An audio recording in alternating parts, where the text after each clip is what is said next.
बोले बिन सत्संग विवेक न होई। विवेक का अर्थात ज्ञान। ज्ञान, हाँ, और सत्संग से ज्ञान प्राप्त होता है। सत्संग से ही ज्ञान हमें ज्ञान प्राप्त होता है। और जब तक हम सत्संग में नहीं बैठेंगे, संतों के पास नहीं बैठेंगे, तब तक हमारे ज्ञान के चक्षु नहीं खुलेंगे। लेकिन सत्संग हमें मिलेगा कब? बोले बिन सत्संग विवेक न होई, और राम कृपा बिन सुलभ न सोई। वो भी राम की कृपा जब होगी तब सत्संग मिलेगा। तो अब ये बात आई कि राम की कृपा कैसे मिले, तो हमें सत्संग मिले। तो राम की कृपा मिलने का एक सूत्र है। क्या सूत्र है? वही तो वो सूत्र ये है कि मन क्रम वचन, मन क्रम वचन, मन क्रम वचन छाड़ चतुराई, भजत कृपा करी है रघुराई। जैसे ही इस चीज को आप छोड़ेंगे, तत्काल भगवान कृपा कर देंगे। तो राम कृपा बिन सुलभ न सोई। तो जब राम की कृपा हो जाएगी तो सत्संग प्राप्त हो जाएगा, और जब सत्संग प्राप्त हो जाएगा तो कहा गया है, विभीषण जी भी कहते हैं हनुमान जी से, क्या कहते हैं?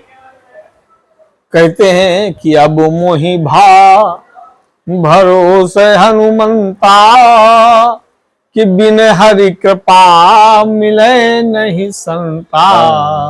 भगवान की हमारे ऊपर असीम कृपा है, जो आज तुम हमको प्राप्त हुए हो, इसलिए हम कह सकते हैं कि भगवान की कृपा है। तभी संत मिलते हैं जब भगवान की कृपा होती है, तभी सत्संग मिलता है जब भगवान की कृपा होती है। और जब सत्संग मिल जाता है तो ज्ञान उत्पन्न हो जाता है, और जब ज्ञान उत्पन्न हो जाता है तो भक्ति में मन लगता है। और भक्ति की व्यवस्था क्या है कि पहले तो जानो, तो बोले जाने बिन न होय परतीति। परतीति का मतलब क्या है? तीति का मतलब है विश्वास। विश्वास। तो पहले जब जानोगे तब विश्वास होगा। तब कहा है जाने बिन न होय परतीति, और बिन परतीत होय नहीं प्रीति। तो बगैर विश्वास के प्रेम नहीं होता, बिन परतीत होय नहीं प्रीति। प्रीत करने के लिए विश्वास का होना जरूरी है, प्रेम करने के लिए। तो जब प्रेम विश्वास हो जाएगा तो प्रेम हो जाएगा, और जब प्रेम हो जाएगा तब अगला क्रम का है, बोले प्रीत बिना नहीं भगत दृढ़ाई। प्रीत बिना नहीं भगत दृढ़ाई। भगत के अंदर दृढ़ता नहीं आती। अच्छा, दृढ़ता। हाँ, दृढ़ता का अर्थात ये कि जैसे हमने तुमको जाना, तुम तो जानने के बाद तुमसे प्रेम हो गया। प्रेम होने के बाद दृढ़ता इतनी आ गई कि अब अगर कोई आकर के कहे कि राधे ने हमारे साथ गलत किया, तो हम कह देंगे छाती ठोक के कि नहीं, वो कर ही नहीं सकता। ये है दृढ़ता। दृढ़ता इसको कहते हैं दृढ़ता, कि नहीं, हमने हमारे अंदर विश्वास है कि राधे ऐसा नहीं कर सकता। इसको कहते हैं दृढ़ता, विश्वास। तो पहला क्रम है जानना, तो विश्वास आएगा, और जब विश्वास आएगा तो प्रेम आएगा, और प्रेम आएगा तो प्रीत आएगी। ये क्रम है। और सबसे अच्छा क्रम बताएं आप? बहुत सरल, दुनिया के सारे कलेशों को दूर कर देने वाला तुलसी बाबा की कुछ महान रवालियां जो वैभव रामायण से हैं। कहते हैं रयन की शोभा इंदु है, रात्रि की शोभा चंद्रमा से है। हाँ, बिल्कुल। रयन की शोभा इंदु है, इंदु माने चंद्रमा, इंदु माने चंद्रमा। और दिवस की शोभा भानु, दिन की शोभा सूर्य से है, सूर्य से भानु। दिवस की शोभा भानु, और दास की शोभा भक्ति है, और भक्ति की शोभा ज्ञान। भक्ति से ज्ञान प्राप्त होता है, और ज्ञान की शोभा ध्यान है। ज्ञान की शोभा ध्यान, ज्ञान से ध्यान मिलता है। और ध्यान की शोभा त्याग, और त्याग की शोभा शांत पद तुलसी अमल अगाध। जब त्याग की भावना व्यक्ति के अंदर उत्पन्न हो जाती है तो शांत पद उसके जीवन के हर मार्ग उसका शांति हो जाता है, शांत पद। क्यों कि तुलसी अमल अगाध शांत पद सारा, सकल कलेश न करत प्रहारा। सारे संसार के कलेश उसके ऊपर प्रहार नहीं कर सकते। सकल कलेश न करत प्रहारा, क्योंकि उसके अंदर शांति आ गई। क्योंकि त्याग की भावना से शांति प्राप्त हुई है। अच्छा, हमारे अंदर शांति है तो फिर आपका जीवन धन्य है। और त्याग से शांति उत्पन्न होती है।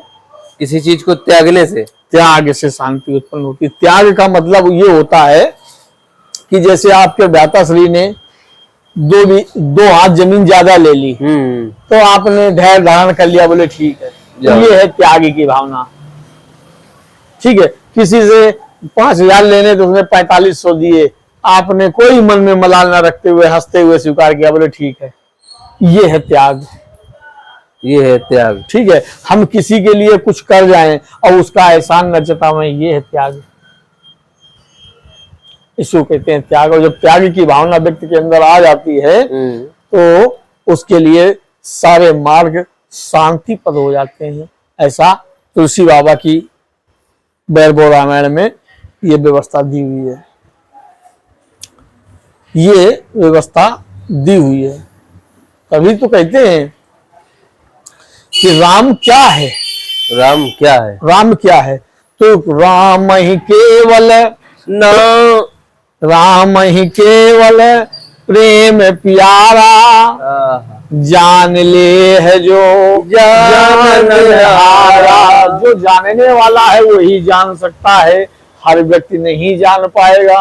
क्यों? राम तो केवल प्रेम का प्यासा है। और भगवान कहते भी हैं क्या कि निर्मल मन हो आपका निर्मल मन जन सो मोहि भावा, मोह कपट छल छिद्र न भावा।